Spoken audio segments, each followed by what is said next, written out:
We're here with Bernard J. Edwards, Jr., and we are here to archive the Museum of Billposting History, something that Bernie uniquely started a few years ago to preserve 5 generations of outdoor advertising for our family history.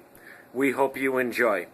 So, Bernie, I see that you have a large panoramic collage of photographs, and I'm sure each photograph tells a unique story.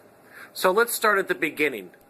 How did you first learn about bill posting, and what was some of the first training that you had, obviously from our father, who passed on the family business to you? Well, it all began in the backyard of the house we used to live in Deerfield, where one day our father came home and brought a upright that would have been part of an actual... So it's a wood pole. Yeah, basically. With a plywood platform with a very basic railing. Right. The idea was, this is how my father first began training me to learn how to properly handle ladders, which of course, is essential if you're going to become a bill poster. You have to know how to work with ladders in the right way. And so he constructed this bill posting platform, which I believe was about 15 feet high.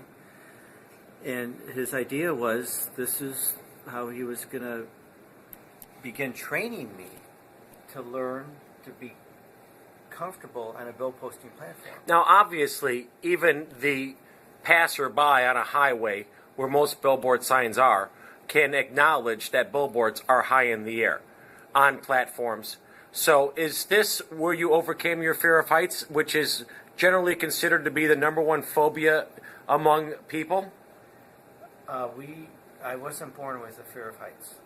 You think it's in your blood? Yes. Your DNA? Yes. I mean, I think we were born being used to having to work up in the air because that's been our family history for over 100 years. So by that standard, the typical person who has that phobia could never do what you do or be a bill poster because of that requirement. Well, that is one of the #1 requirements, is that you can't have a fear of heights to work on outdoor billboards. Right.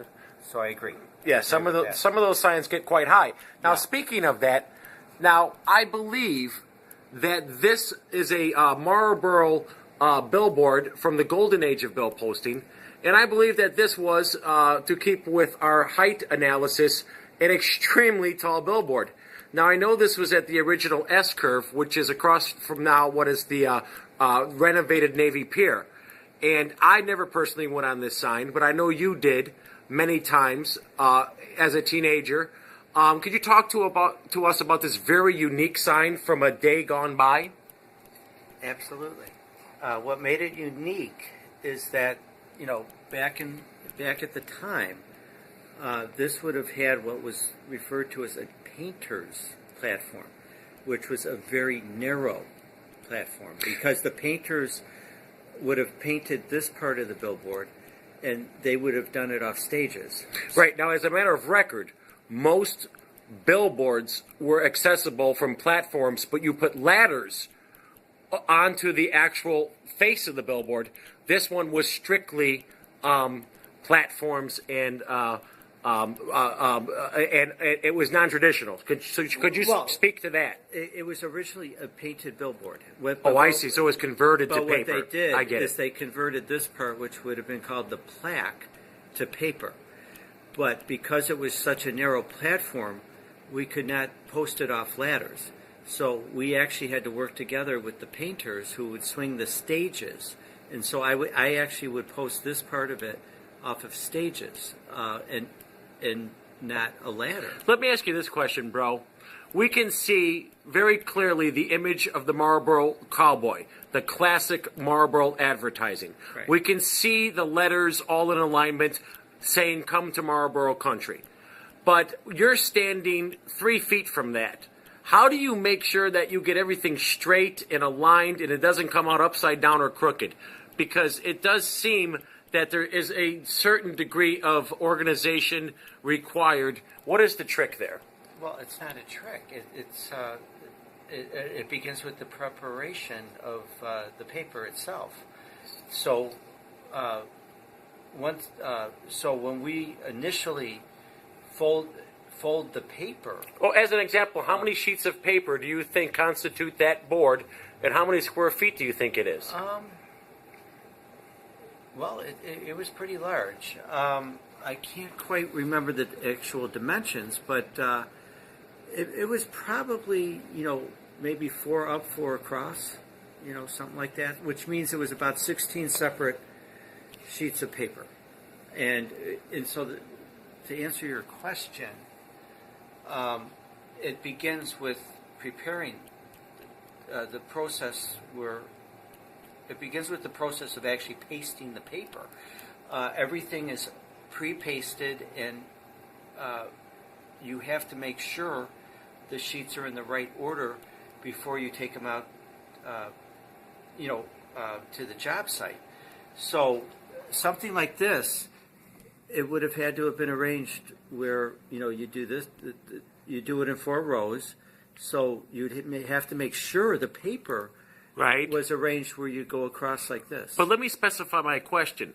I'm looking at this from the perspective of someone driving in a car, and I'm seeing this from 1,000 feet away. You're looking at it from 1 foot away.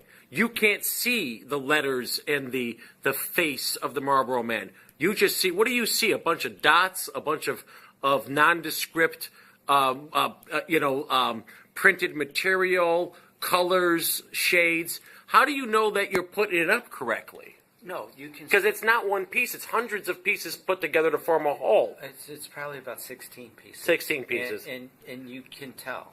I mean, if something doesn't line up properly, even though you're right that close to it, I mean, you'll know right away. Okay. I mean, so even though you're not standing back far enough where you can see the whole picture, at the same time as you're posting it, it would be obvious if one of the sheets was out of order. Right. Because it would not line up. Now, this is a very unique outdoor structure because of its height. You have to work off a very difficult scaffolding system, and it's no longer there when they expanded the Lakeshore Drive access. So let's look at another unique billboard, and that's an indoor billboard. Yes. Because if someone's going to think of outdoor advertising, which has been your business for 30 years, they're going to say, well, it must be outside. This one breaks the mold. This is an indoor billboard. I do believe this is a Salem cigarette ad. So could you explain to us the uniqueness of an indoor billboard? Paint us a picture. Where was it?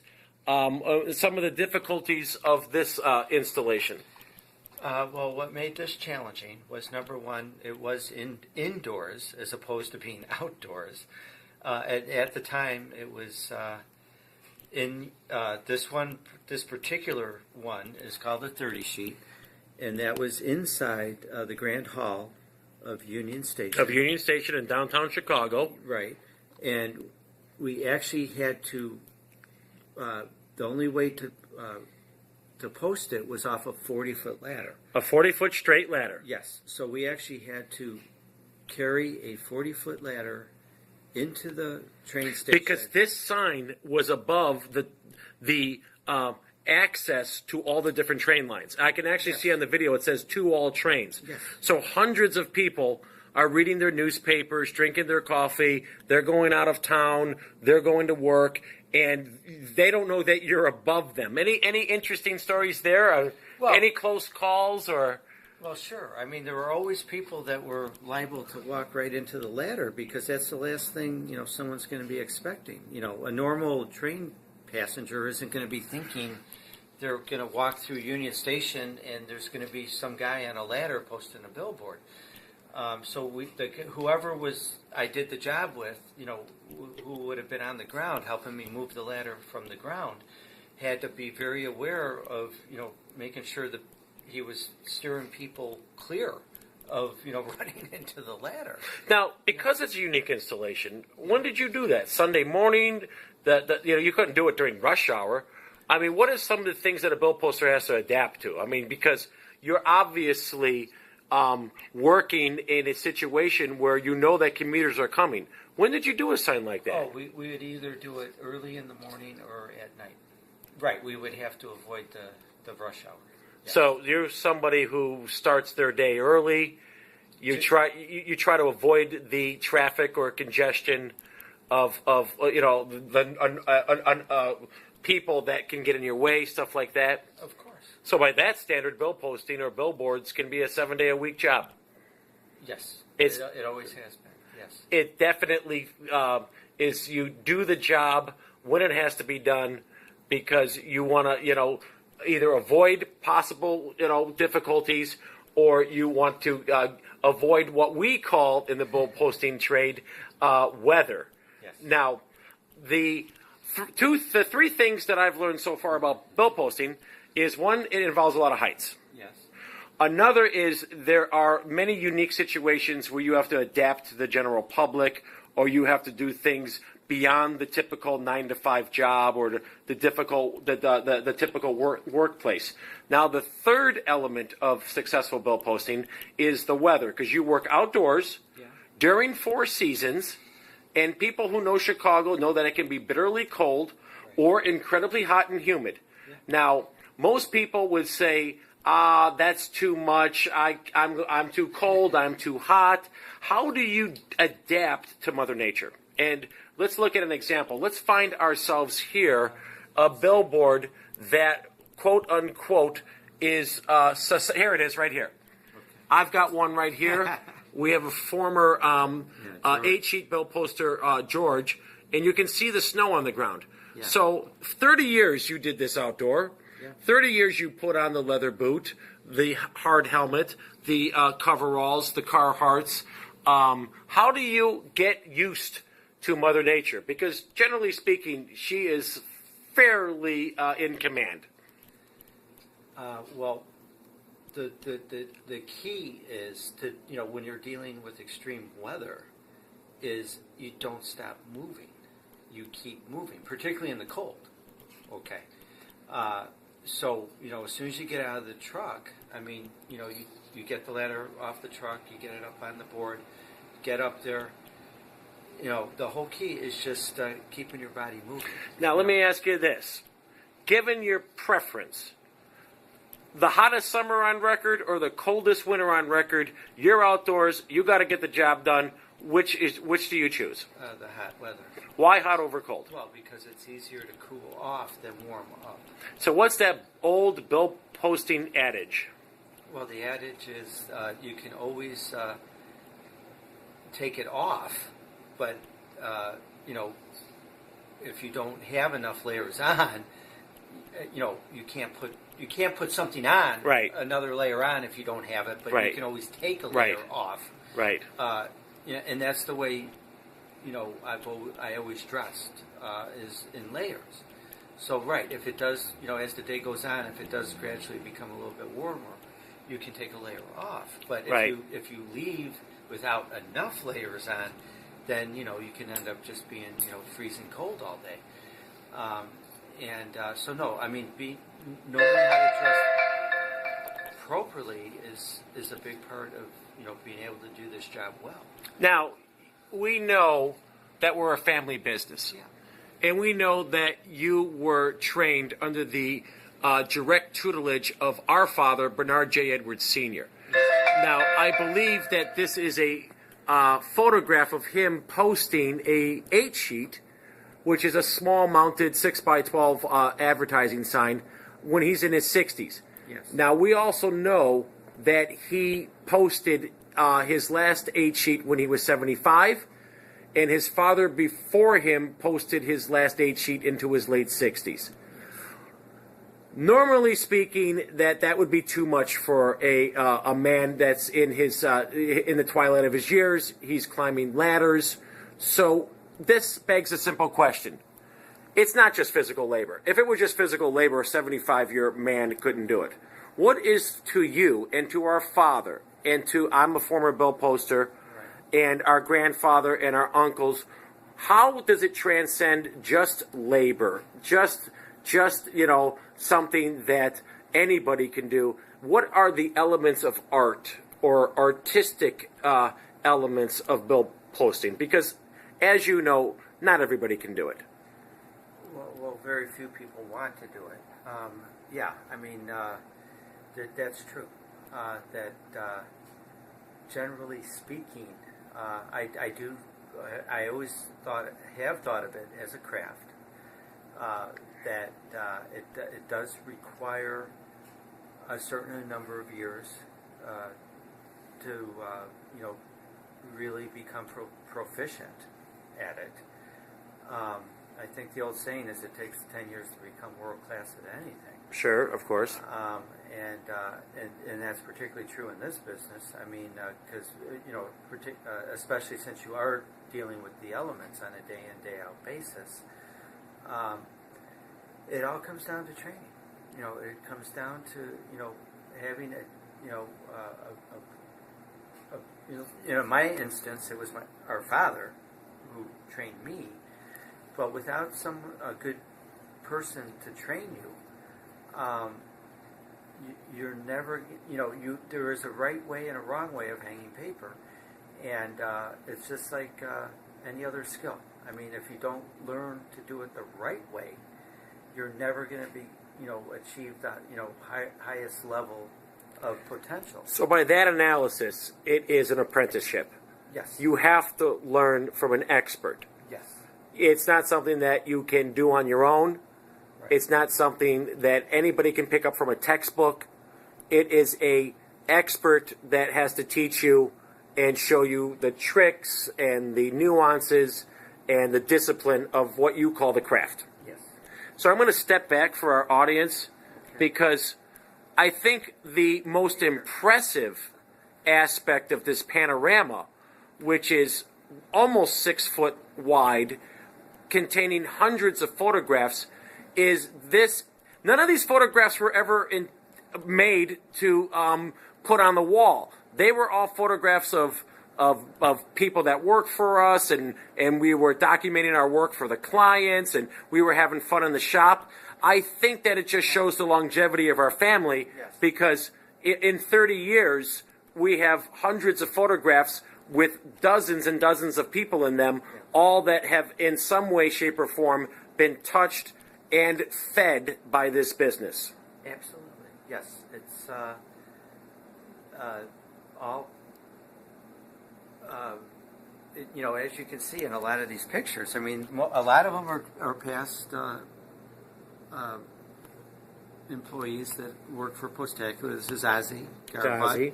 This was Keith, known as Bear. Bear. His nickname was Bear. Let's see. Well, there I am with my other brother. There you are with Rich. Right. There you are hanging right there. That guy was Bob Johnson. That was Bob. Think. Yeah, Bob. So I mean, over so many years, we've had Hugh B. Dugan, one of our great clients. Yeah. And what's interesting about that one is you can actually see Carol and Barb. Oh, I see. That was his wife. And yeah, that was my wife. Right. Bill Poston cheerleaders. So Carol was actually there. Is actually on the wall. Nice.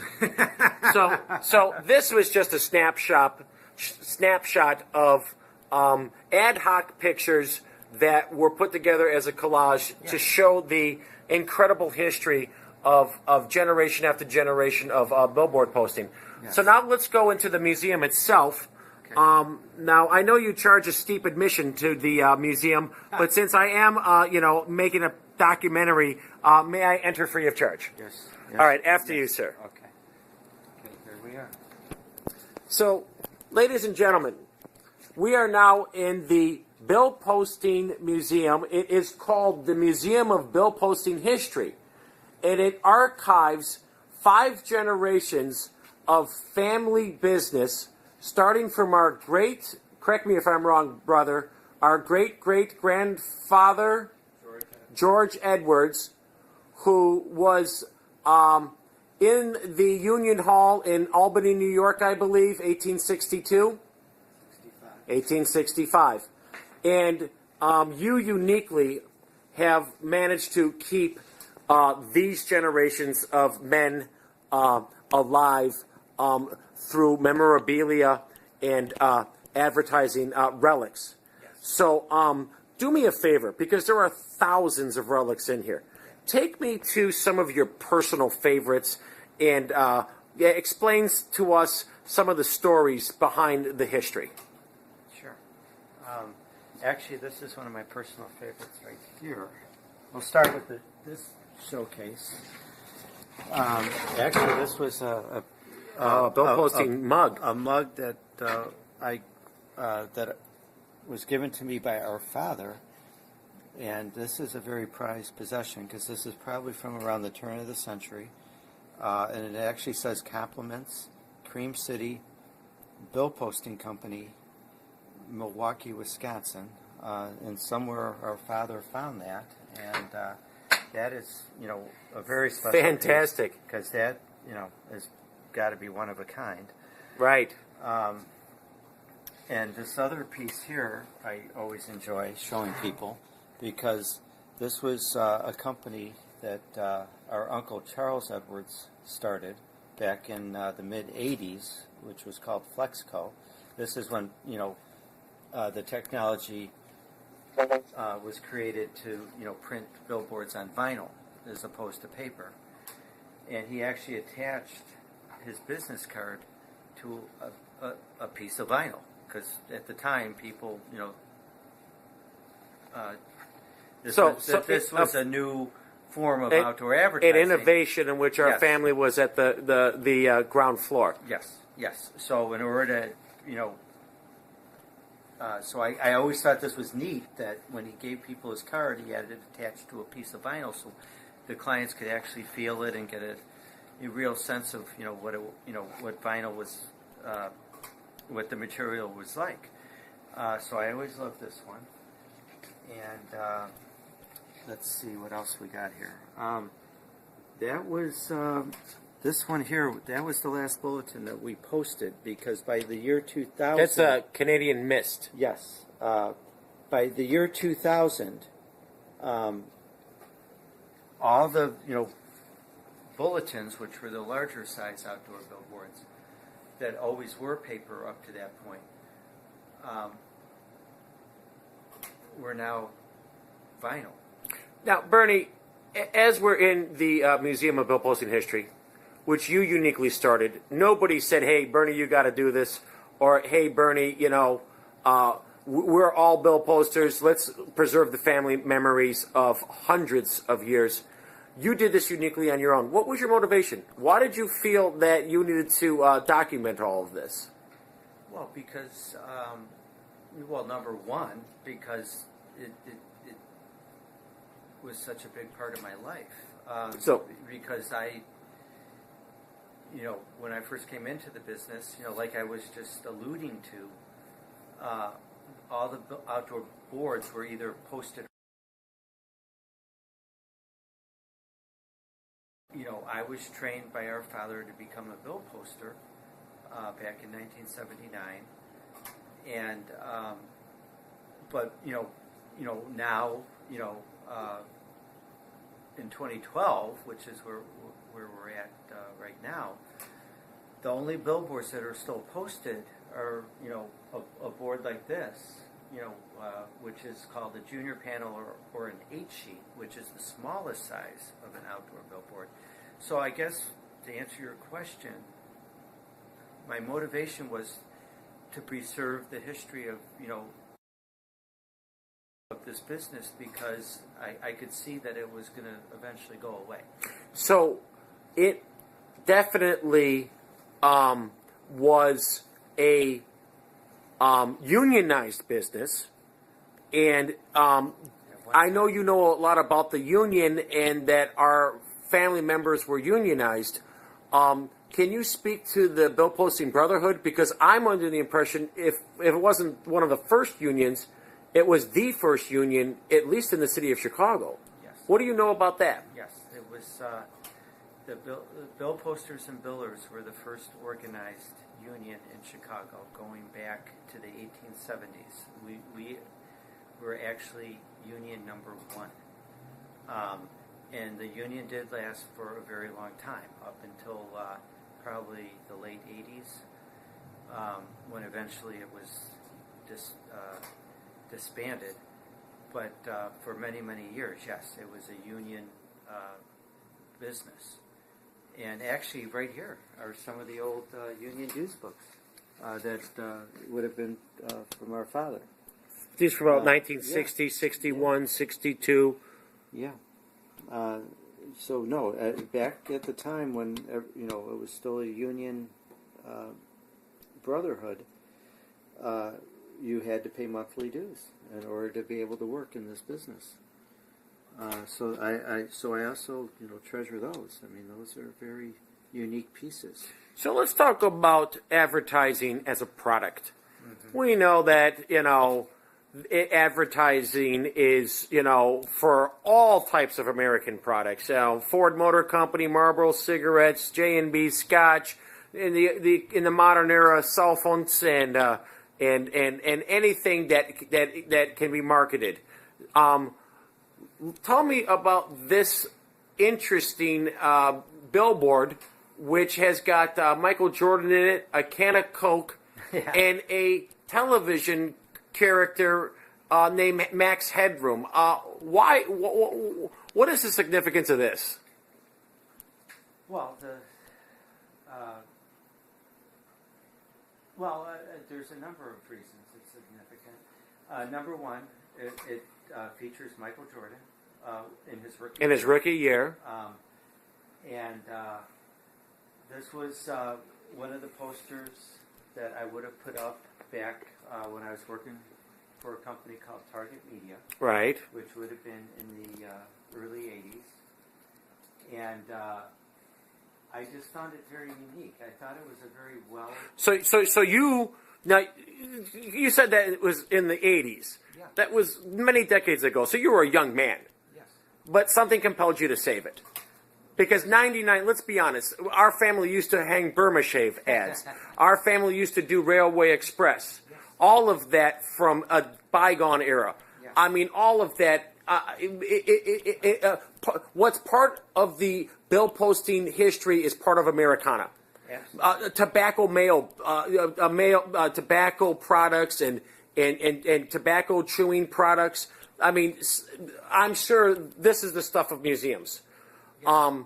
And you just as a young man decided to save something. You weren't thinking about opening this museum. You just liked it, or you were fascinated with it, or why did you save this and not other stuff? Well, I have saved other stuff, but no, I thought it was unique because of Jordan, Michael Jordan. Because at the time, that was the big news. We knew this guy was going to be a superstar. I just thought it was a very well designed ad. It's a cool looking ad. It is a very well designed ad, and it makes many different commentaries about that generation. Yeah. So good salvage. Yes, you saved that. Let's talk about some of the artifacts on the wall. Now, obviously, we have discussed the nature of advertising, the family business, the heirlooms, but this is a part of the museum that is strictly technical. It is the workman's tools. Yes. It is the bill poster's ladder. It is the bill poster's brush, what we call in parlance the bill poster's scraper, to take old paper off of plywood or metal boards. Right. What is the significance of this, and how does these tools work, and how do you put up a billboard with all of this? Well, I mean, this is the essential equipment right here. This would be called a bill poster setup.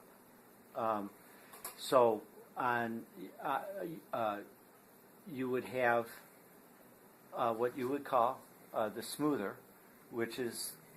or the holster, right, which is the part of the setup where you would be able to put your brush and scraper. Now, what do you do if you drop your brush 150 foot in the air, or you just don't do it? Because then you got to climb all the way down and get it. You have to go down and get it. You ever drop your brush? Absolutely. But not lately. No, it still happens. So take us back to the. Yeah. That was just for fun, bro. Take us back to the utility belts of the bill poster. Yeah. What do And I that- need to post a billboard? You need a belt which will have the smoother on one side, which will hold your brush and scraper, and the pouch on the other side, which actually has the paper of the billboard that you're going to post.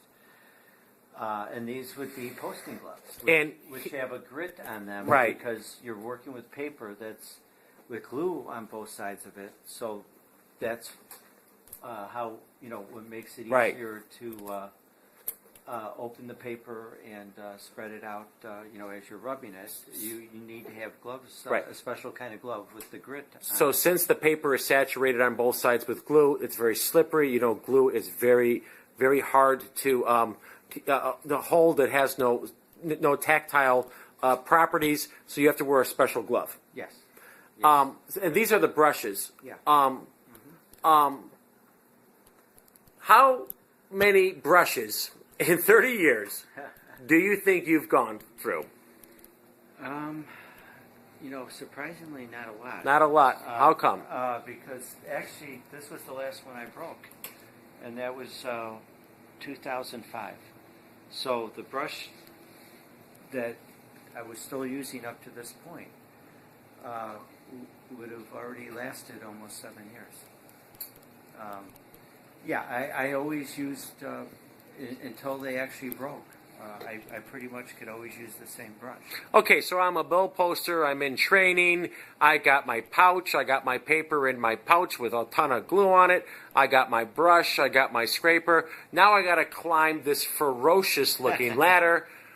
And for some reason, unlike every other ladder I've ever seen, this one has 2 metal hooks on it. Now, who on earth ever heard of putting a round hook on a straight ladder? What is that all about? What makes your ladder different than every other ladder that the carpenter uses or the cable guy uses or the ComEd uses? What makes your ladder unique and why? Well, that's actually a 30-sheet ladder. That's not the type of ladder you would use to post an 8-sheet. Okay. Okay, and that ladder is... But they both have hooks. Yes, but that ladder is designed to hang off the end of a platform. 8-sheets do not have platforms. Okay, so that ladder is specifically designed to post a 30-sheet, and the whole idea is that by it hanging off the edge of the platform, it just makes it easier to move it across. Okay, you're not having to raise it up and down. You're just basically just sliding it straight across, and that's the reason they designed it that way. Now, how safe do you feel on these hooks? Because that is basically your lifeline. Yes. That is, to a construction worker, your harness, your safety apparatus. So I think I heard a phrase once. You got to trust your hooks, or how does that work? Well, I mean, the bottom line is right. You're depending on those hooks being. You are putting all your weight on those hooks, and because it's not on the platform, those hooks have to be able to support your entire weight, and right, if the bottom line is if you were a 30-sheet poster, right, your life was in the hands of how well those hooks performed. So, unlike other trades, there's no regulatory agency. Nobody's telling you what's safe or not safe. You've got to inspect your own equipment. You've got to be that diligent, that conscious, yes, that trusting of. Oh, running out of. It's all good. Now let's do a speed round. Let's do a speed round of facts. You've a speed round of what I'm going to. Yes. You have been bill posting for 30 years. 34. 34 years. Yes. In your opinion, how many signs have you posted? Well, just over the past 4 years, since we took on the contract to post for Clear Channel, we were averaging about 6,000, close to 6,000 boards a year. Times 30 years is, holy cow. That's a lot. That's A couple 100,000. couple 100,000. I was going to say 180,000. I'm an English teacher for the record. How many miles of ladder do you think you've climbed in your life? Probably to the moon and back. How many different advertising products, Coca-Cola, J&B Scotch, Winston cigarettes, do you think you've represented and or installed? Thousands. If you could only put up a billboard for one advertiser, who would you put it up? Marlboro. If you could only install one advertising sign, how tall would it be and where would it be? If I could only If there was only one advertising sign in the whole world and you were the bill poster, where would it be and how tall would it be? Okay, I don't get the question. If there was only one billboard in the whole world, okay, where would it be? if I could post anywhere in the world, Yes. England. England. Geez, folks, knowing his knowledge and passion for theology, I thought he would say the Garden of Eden. Garden of Eden. That's in Iraq. I don't want to go to Iraq. Obviously, I know that billboards is a daredevil work, and there are a lot of injuries that come with heights and climbing and climate. Any injuries to speak of? You seem relatively healthy and unscathed for a man who's done it 30 years. I am. I only had one fall in my career, and I was very fortunate. I was posting a board that was in a field along the Calumet Expressway and around 147th Street. Right. And due to a structural failure of the billboard face, my ladder went straight backwards. The first two panels of the board split apart, and my ladder went straight backwards. And I was just very fortunate that I landed on grass. On grass. Yeah. Not I fell about 30 concrete feet. parking lot, which would be typical for a billboard. Yes. So, ladies and gentlemen, So I only sprained my ankle.